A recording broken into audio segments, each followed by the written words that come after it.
పెళ్లి ఇవ్వడండి ఎవడు సాఫ్ట్వేర్ ఎంత ప్యాకేజ్ అని అడుగుతాడు. దానికోసం ఏమి లేని వాళ్ళు ఇల్లు పొలాలు అన్ని అమ్మేసుకొని కూడా జాబ్ లోకి వెళ్ళిన వాళ్ళు ఉన్నాడు. మరి ఇప్పుడు సాఫ్ట్వేర్ జాబ్ తీస్తే వాళ్ళు ఏం చేయాలండి? వాళ్ళకు ఉండడానికి ఇల్లు పొలాలు కూడా అమ్మేసుకొని వెళ్ళిన వ్యక్తుల్ని సాఫ్ట్వేర్ ఉందని నమ్మకంతో వెళ్ళాడు. మరి వాళ్ళు చేస్తే మీరేం చేయాలి?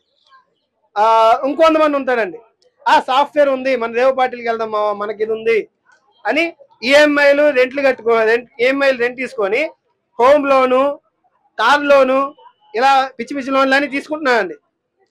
మనకి ఏమైనా సాఫ్ట్వేర్ ఉంది నాకు 10 లక్షల ప్యాకేజ్ ఇంట్లో 8 లక్షల ప్యాకేజ్ అని. మరి వాళ్ళు చేస్తే ఇప్పుడు ఆ లోన్ ఎవడు కడతారండి? పోనీ ఆ లోన్ ఇచ్చినోడు గమ్ము ఉంటారా? వీళ్ళ ఇంట్లో సామాన్లని బయట పడేస్తారుగా. దానివల్ల వీళ్ళు ఏం చేయాలి? వీళ్ళకున్న ఇల్లు అమ్ముకోవాలి.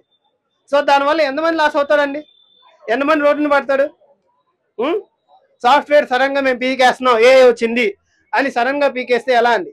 వాళ్ళకి ఒక ఇంటిమేషన్ ఇవ్వాలి. అరే నువ్వు ఇన్ని మంత్స్ సాఫ్ట్వేర్ తీసుకున్నప్పుడు చెప్తారు కదండి, ఇది నీకు 10 ఇయర్స్ ఉంది, నీకు 11 ఇయర్స్ ఉంది, 20 ఇయర్స్ ఉంది అని చెప్తారు కదండి.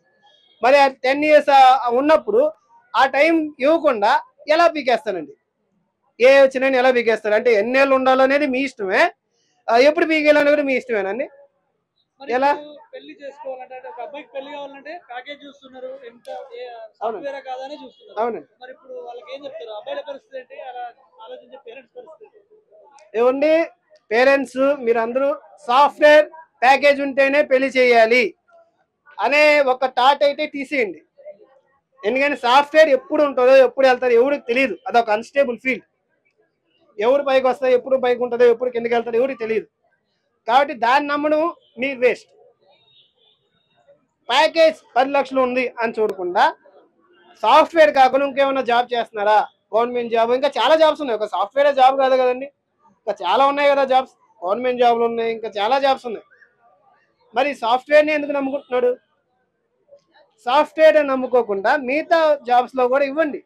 ఆ సాఫ్ట్వేర్ ఎంప్లాయ్ వాడికి ఇవ్వాలి అంటే తర్వాత వాడి జాబ్ పోతే అప్పుడు మీరే నష్టపోతారు. అమ్మాయిలకి అబ్బాయి ఎవరికైనా చెప్తున్నాడు.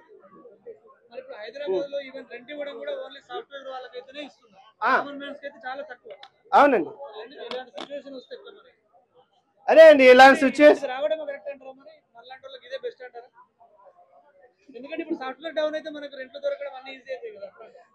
అవునండి. కొంతమందికి ఇది పాజిటివే. ఎవరికంటే ఒక కామన్ మ్యాన్ లాగా బతికే వాళ్ళకి ఇది చాలా మంచిదే. సాఫ్ట్వేర్ డౌన్ అవడం వల్ల రెంట్లు ఇవన్నీ తక్కువైపోతాయి కాబట్టి. కానీ అందరి ప్రకారంగా ఆలోచిస్తే మనం డెవలప్ అవ్వాలంటే సాఫ్ట్వేర్ కూడా ఉండాలి కదండి. దాన్ని ఏ రీప్లేస్ చేయకూడదు కదా, మనుషులు బతకాలి కదా. ఇది ఏ వచ్చిందని ఇప్పుడు ఏ డెవలప్ అయిపోతుందని మన మనుషులను వదిలేయకూడదు. ఎందుకంటే ఒకవేళ ఏ డెవలప్ అయితే ఏమవుతుందండి? మీరు రోబో సినిమా చూసారా? రోబోలో చిట్టికి ఎవరండి ఎవరు బోరా లెట్ షిఫ్ట్ చేస్తే ఆ రోబో ఏం చేసింది చూస్తున్నారు కదా.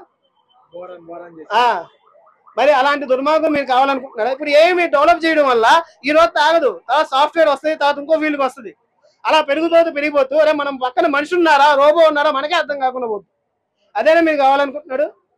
మరి ఆ చిట్టి లాగా వాడు కూడా వినాశనం చేస్తే అప్పుడు ఏం చేస్తారండి? నరమానవుని బతకకుండా చేస్తారా? అందుకే చెప్తున్నాను ఏ మన కంట్రోల్లో ఉండాలండి. మనం ఏ కంట్రోల్ వెళ్ళకూడదు. అదే నేను చెప్తున్నాను. ఏఐ వల్ల మనకి జాబ్స్ అన్ని కూడా కొంచెం తగ్గిపోతూ ఉన్నాయి కూడా వెళ్ళిపోతున్నాయి. కొత్త జాబ్స్ ఏమీ రావటం లేదు. ఈవెన్ ఆఫర్ లెటర్స్ ఇచ్చి కూడా వాళ్ళు తీసుకోలేకపోతున్నారు. సో నేను చెప్పేది ఏంటంటే రిమైనింగ్ ఫీల్డ్స్ బోలెడ్ అని ఉన్నాయి.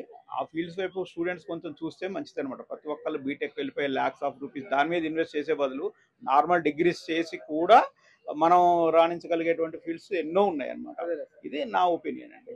ఇంతకు ముందు మ్యారేజ్ చేయాలంటే అమ్మాయిలకి ఖచ్చితంగా సాఫ్ట్వేర్ జాబ్ చేసే వాళ్ళే కావాలనే వాళ్ళ అమ్మాయిలు.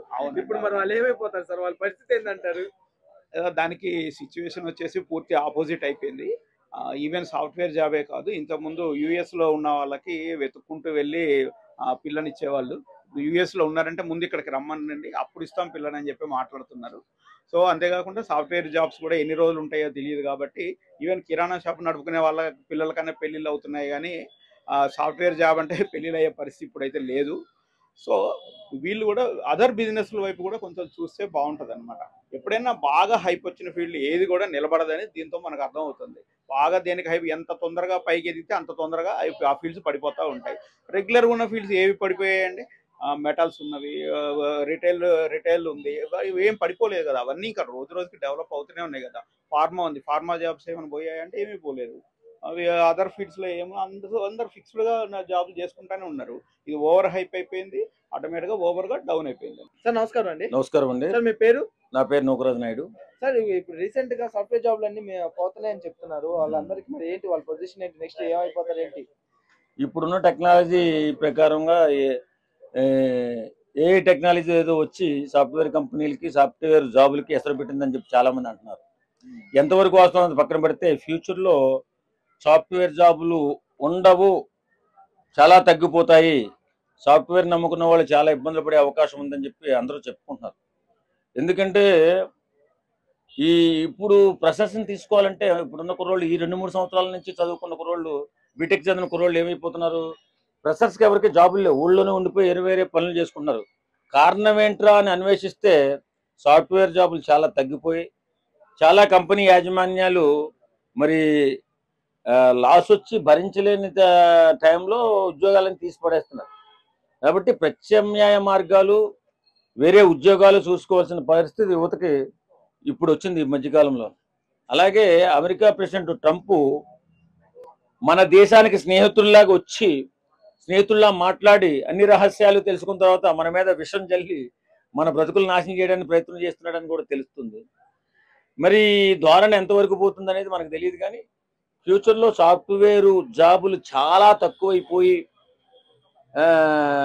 యువత భవిష్యత్తు సర్వనాశనం అయిపోయే ప్రమాదం ఉందని చెప్పి అందరూ అంటున్నారు. కాబట్టి ముందుగా మేల్కొని వేరే మార్గాలు, ప్రైవేట్ జాబులు కానీ లేకుంటే ఏదైనా గవర్నమెంట్ జాబులకి గట్టి ప్రయత్నాలు చేసి సాధించుకుంటే బాగుంటుందేమో అని నేను సో ఎక్కువ సాఫ్ట్వేర్ వర్క్ జాబ్స్ చేసే వాళ్ళకు పిల్లలు కూడా పుట్టట్లేదు అని చెప్పి బయట చాలా టాక్ నడుస్తుంది. దీని మీద ఏమన్నా? నిజమే. 24 గంటలు ఏసీలో ఉండిపోవడం, ఎలాంటి ఎండ తగలకపోవడం, తర్వాత వాళ్ళకి నిజంగానే వాళ్ళు చాలా కష్టజీవులు. 12 నుంచి 16 గంటలు కష్టపడుతున్నారు. ఒకచోటే కూర్చొని కష్టపడడం, శరీరంలో మార్పులు, అనారోగ్య సమస్యలు, దీనివల్ల కూడా పిల్లలు పుట్టట్లేదని చెప్పి అంటున్నారు. మరి ఏదైనా మనం ప్రకృతిని అనుసరించి నడిస్తే బాగుంటుంది ఏదైనా. కానీ ఇప్పుడు మొన్న ఎవడో కానీ అన్నాడు, అరే మనకి ఆకుకూరలు కూరగాయలు తింటున్నాం, కూరగాయలు కాయ పుట్టించే కూరగాయలు లేవు ఇప్పుడు, కాబట్టి ఆ కూరగాయలు తిన్న మనకి కాయలు ఎలా కాస్తారా అని. అలాగా ఇప్పుడున్న పరిస్థితిలో వేరే ఉద్యోగాలకు వెళ్ళక తప్పదు. సాఫ్ట్వేర్ అనేది చాలా పతనావస్థలోకి వచ్చేస్తుంది. ఉండికెళ్తే సంవత్సరానికి ఈ 3 సంవత్సరాల్లో బాగా దిగజారిపోయింది. బీటెక్ చదువుకున్నటువంటి యువత చాలామంది ఊళ్ళలో ఏదైనా అవకాశాలు ఉంటే చూసుకుంటే బాగుంటుందని చెప్పి ఆలోచిస్తున్నారు. కానీ మరి వాళ్ళు చదువుకున్నది బీటెక్, వాళ్ళు అలా ఉండిపోయారు, మనం సాఫ్ట్వేర్ ఉద్యోగాలు వస్తాయి కదా అని. ఫ్రెషర్స్కి అయితే ఇప్పుడైతే ఉద్యోగాలు లేవు. వాస్తవం 90% ఇంటి దగ్గరే ఉన్నారు అందరూ. కాబట్టి వేరే మార్గాలు చూసుకోవాలి. కాబట్టి యువత ముందుగా మేల్కుంటే బాగుంటుందని నేను అనుకుంటున్నాను. మరి ఇప్పుడు సాఫ్ట్వేర్ వాళ్ళకి అమ్మాయిలు ఇస్తున్నారు, లక్షల జీతాలు చూసి మరి ఇస్తున్నారు. మరి అలాంటి పేరెంట్స్ పరిస్థితి ఏంటి, అలాంటి అమ్మాయిల పరిస్థితి ఏంటి, ఫ్యూచర్ లో ఏం జరగబోతుంది? అది 10 సంవత్సరాల క్రితం మాట. ఈ 10 yearsలో సాఫ్ట్వేర్ రంగంలో భారీ మార్పులు రావడం, సాఫ్ట్వేర్ కుదేలైపోవడం, ఉద్యోగాలు పోవడం, కొంతమంది దుర్మార్గులు ఎవరు ట్రంప్ లాంటి మన దేశాన్ని పడికి ఆడడం, వాళ్ళ వల్ల కొన్ని ఉద్యోగాలు పోవడం, బిడ్డల భవిష్యత్తు అలా నాశనం అవుతూ ఉంది. కాబట్టి చాలా అప్రమత్తంగా ఉండి భవిష్యత్తుకి ముందు చూపు చూసుకుంటే బాగుంటుందని నేను అనుకుంటాను.